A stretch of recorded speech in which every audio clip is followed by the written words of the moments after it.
A continuación vamos a hablar sobre la materia Derecho Civil y el tema de los contratos. Como se sabe, los contratos se van derivando según sean los tipos y las diferentes características que los compone por cada uno. Adicional a esto, al abordar los temas ya vistos por las clases anteriormente tomadas, se generó una serie de preguntas que a continuación voy a estar leyendo y respondiendo según yo con las respuestas coherentes o en mi caso que fueron más acorde a la situación que se pueda llegar a suceder. La primera pregunta es: ¿cuáles son los requisitos de mayor importancia en los tipos de contratos? Especificando que fueron de los últimos temas, son que para las partes involucradas estén de acuerdo y se genere con actos lícitos, a su vez de que sea un bien mueble o inmueble. Eso nos referimos a los contratos de compraventa y al de arrendamiento. En sí se está generando este análisis y esta respuesta por las diferentes situaciones que en ocasiones, si llegara a hacerse la compra o la adquisición de un bien ilícito, no se puede generar el cobro de este al 100%, sino del 50% por daño y prejuicio. La otra pregunta dice: ¿qué diferencia tiene el contrato de compraventa y el contrato de permuta? Las diferencias que tiene el contrato de compraventa es que al generar el contrato se genera un pago en efectivo y solo se puede realizar con bien propios, y por ende digamos que al momento de que se hace el contrato de compraventa, si mi bien es mayor al precio de un decir, no, digamos que tengo un teléfono que cuesta 5,000 pesos y lo va a adquirir alguien, me lo va a pagar con efectivo y yo le voy a entregar el teléfono como tal,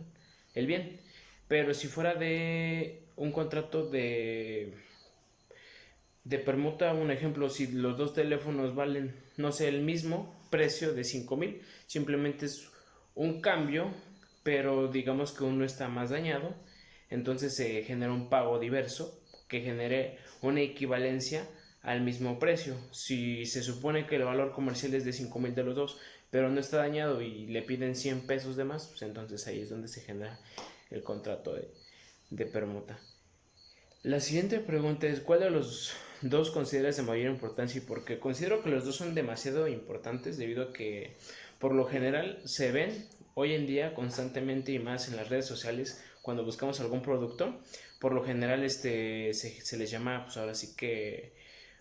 pues, en los grupos de venta como tal, y son situaciones que día con día pues uno va viendo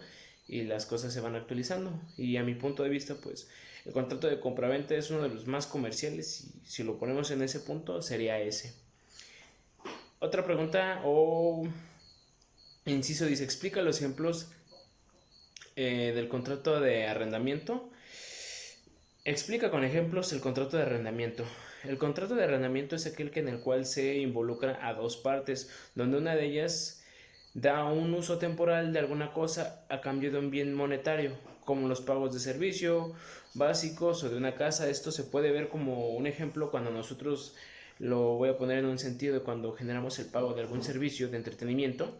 se nos da la rentabilidad del servicio durante cierto periodo y posterior a esto nosotros tenemos que generar el pago. De no ser así, se es cancelado o es suspendido hasta que generamos el nuevo pago. Inclusive puede ser con los servicios hasta de luz,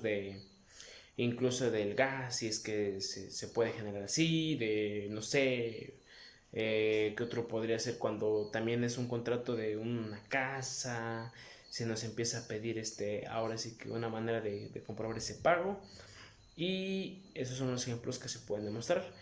Otra pregunta dice: ¿cuáles implicaciones consideras interesantes del depósito y el por qué? Yo considero la responsabilidad y garantía que se ejerce respecto al resguardo del depósito, ya que son casos que pueden suceder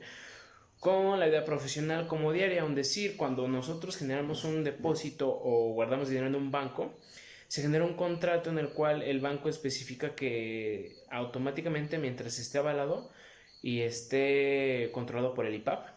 mantiene lo que es un respaldo, un resguardo del dinero, inclusive si la institución llegara a quedar en quiebra, se le genera en el mismo contrato y se especifica por qué cantidad se le estaría entregando al efectivo. Pero eso es de suma importancia, inclusive algunos bancos, no todos, tienen cierta cantidad que se supone que deben de generar lo que como tal el individuo generó de pues ahora sí que guardó o depositó para generar un ahorro, pero ese es otro tema. Otra pregunta es, ¿cuál de las sanciones vistas durante las clases establecerías a una persona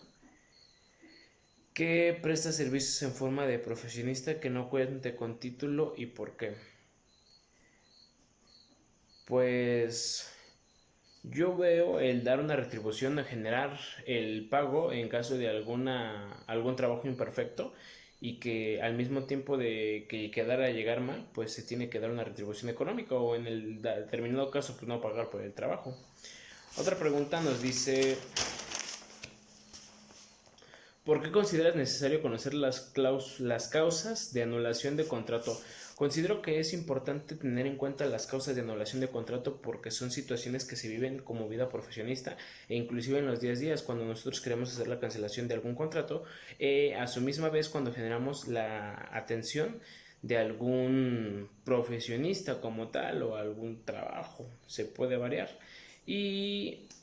en base a esto, genera una garantía como tal para las partes que no llegara a ser, pues ahora sí que remuneradas económicamente o que no se les esté generando un pago justo por sus servicios. Y la última es, ¿en qué orden de importancia las organizarías? Como sabemos, se caracterizan por un determinado punto en cómo se establecerían según las cancelaciones o las anulaciones de contrato y a mi punto de vista los acomodé en recesión, nulidad, disolución del contrato por haberse cumplido el plazo o la condición. Así es como yo los organizo porque considero que en ocasiones en la recesión simplemente con el hecho de que las partes no estén generando el compromiso como tal, automáticamente ya no se puede ver afectado a un profesionista como tal y se le genera lo que es la remuneración económica y sin generar ahora sí que un servicio innecesario y así no ejerce ahora sí que la inversión de su tiempo que pueda aplicarlo con alguien de mayor interés y que esté realmente interesado en que pudiera tener sus honorarios a una persona que simplemente pues ahora sí que está indecisa y busca una asesoría y busca ejercer o mejor dicho aplicar ciertas soluciones sin generar ahora sí que un compromiso como tal. Y pues estos fueron las preguntas que se generaron para este proyecto y como comentario pues se logró captar la importancia de cada contrato, el cómo se caracterizan y la importancia final que van a tener en nuestra vida profesional e inclusive que es al día a día.